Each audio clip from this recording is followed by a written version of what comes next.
आज हम फिर एक बार डीएलएड सेकेंड सेमेस्टर के सब्जेक्ट वर्तमान समाज और प्रारंभिक शिक्षा में आज बता रहे हैं।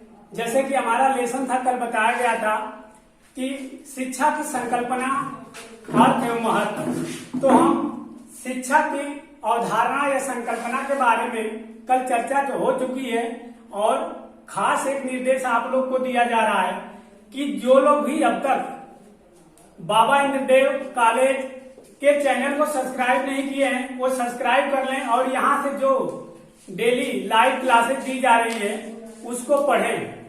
तो आज हम बताने जा रहे हैं शिक्षा का अर्थ। और देखिए, विभिन्न शिक्षा शास्त्रियों ने शिक्षा के अर्थ को विभिन्न प्रकार से बताया है। क्योंकि हमने कल चर्चा किया था कि शिक्षा का स्वरूप पहले कुछ और था और धीरे धीरे समय के साथ बदलते गया और आज कुछ दूसरे स्वरूप में आ गया है। तो सबसे पहले आते हैं शिक्षा के अर्थ में।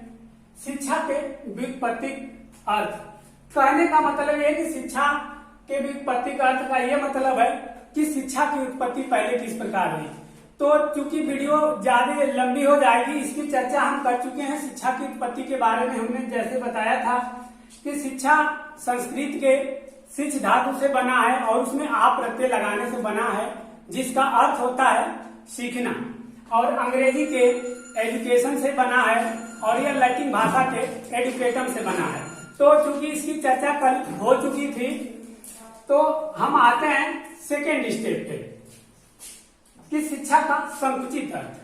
देखिए, पहले शिक्षा का जो क्षेत्र था वो बहुत संकुचित था, लेकिन धीरे धीरे जैसे हमने बताया कि स्वरूप बदलते गया, इसका क्षेत्र भी बदलते गया, इसका रूप भी बदलते गया। संकुचित, आइए जान लेते हैं संकुचित का मतलब क्या होता है। संकुचित का मतलब होता है सीमित, सीमित दायरा। अर्थात शिक्षा का संकुचित अर्थ का ये मतलब होता है कि जो हमारी सीमित शिक्षा है, तो शिक्षा हमारी सीमित कैसे होगी। संकुचित अर्थ में शिक्षा एक सीमित क्षेत्र के लिए बना है। जैसे हम एक विद्यालय में जो शिक्षा ग्रहण करते हैं वो एक हमारी सीमित शिक्षा है। जैसे विद्यालय में जो हमें शिक्षा दी जाती है वो एक प्रकार की एक निश्चित समय, निश्चित पाठ्यक्रम और एक निश्चित समय के अनुसार ही दी जाती है। जैसे मान लीजिए आप लोग इस समय डीएलएड कर रहे हैं, तो डीएलएड का कोर्स पता है आपको कि 2 साल का होता है, 4 सेमेस्टर होता है। तो ये एक प्रकार की संकुचित शिक्षा है। और जैसे ही आपका 4 सेमेस्टर पूरा हो जाएगा, आप यहाँ से चले जाएंगे और इसका जो एक निश्चित पाठ्यक्रम होता है, एक निश्चित उद्देश्य होता है।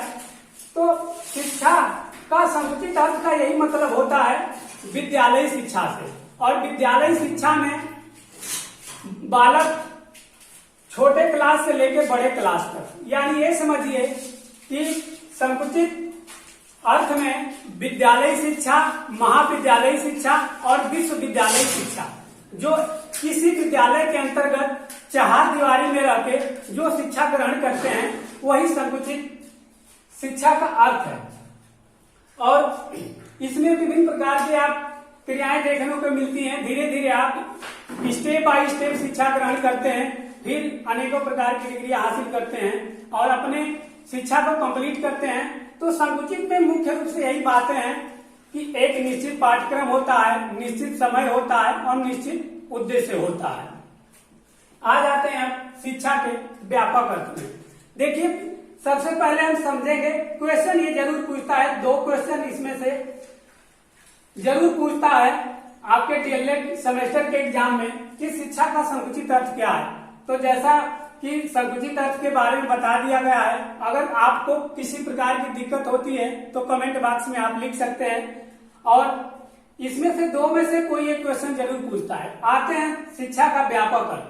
सबसे पहले जानेंगे व्यापक होता क्या है। व्यापक का अर्थ यही होता है जो बड़ा, यानी ऊपर हम पढ़े संकुचित अर्थात सीमित क्षेत्र, शिक्षा का सीमित क्षेत्र जो विद्यालय शिक्षा से बताया गया। अब आते हैं व्यापक क्षेत्र। व्यापक का मतलब बड़ा होता है और बड़ा शिक्षा का क्षेत्र कैसे होता है। व्यापक में शिक्षा का अर्थ यही है कि शिक्षा आजीवन चलने वाली प्रक्रिया है। प्रसिद्ध शिक्षा शास्त्री मैकेंजी ने बताया है कि शिक्षा आजीवन चलने वाली प्रक्रिया है। अर्थात मैकेंजी ने यह बताया कि बालक जब से जन्म लेता है और बालक जब से जन्म लेता है और जब तक जीवित रहता है, अर्थात ये कह लीजिए कि बालक के जन्म से लेकर मृत्यु तक चलने वाली शिक्षा व्यापक स्तर पर आती है। और बालक उस टाइम जन्म से लेकर मृत्यु तक जो भी सीखता है वो व्यापक शिक्षा में आती है। इसका क्षेत्र बहुत ही बड़ा है। इसमें विभिन्न प्रकार की शिक्षा, सामाजिक शिक्षा, राजनीतिक शिक्षा, व्यवसायिक शिक्षा, सभी प्रकार की शिक्षा सीखता है। और इसी से संबंधित एक और परिभाषा दी गई है।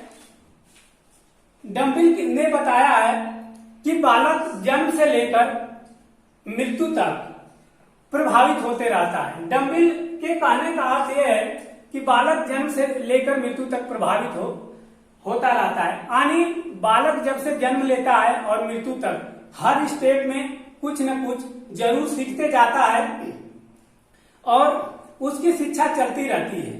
लेकिन यहाँ पे ये समझ लीजिए कि संकुचित अर्थात विद्यालय शिक्षा और सामाजिक स्तर की शिक्षा, व्यवसायिक शिक्षा और उसके जीवन में जो भी शिक्षा आती है वो संकुचित और प्लस व्यापक दोनों का जो मेल है या दोनों का जो मिश्रित रूप है व्यापक स्तर में वही आता है। तो यही इसके शिक्षा का अर्थ है। और भी शिक्षा के अर्थ जैसे क्वेश्चन पूछ देता है कि शिक्षा के मनोविश्लेषणात्मक अर्थ क्या है। तो देखिए क्वेश्चन सबसे ज्यादा यही 2-3 में से इंपॉर्टेंट पूछता है, लेकिन विश्लेषणात्मक के बारे में थोड़ी सी चर्चा हो जाती है। विश्लेषणात्मक के अर्थ में शिक्षा का यही बताया जाता है कि किसी भी नवीन सूचना को प्रेषित करना या किसी नई से नई सूचनाओं को विश्लेषण करना या छोटे छोटे भागों में उपयोग करके बताना, विश्लेषणात्मक में यही उसका अर्थ होता है। और यही से हमारा टॉपिक समाप्त होता है शिक्षा के अर्थ का। कल नेक्स्ट में हम चर्चा करेंगे शिक्षा की प्रक्रिया, अंग और घटक के बारे में। और हम फिर लास्ट में एक बार फिर कहेंगे कि जो भी लाइव क्लास बाबा इंद्रदेव कॉलेज से ले रहे हैं वो प्लीज चैनल को सब्सक्राइब करें। और सब्सक्राइब करने से ये फायदा है कि आपको तुरंत वीडियो की नोटिफिकेशन, अगले दिन की वीडियो की नोटिफिकेशन मिल जाएगी और आप क्लास ले सकेंगे। धन्यवाद।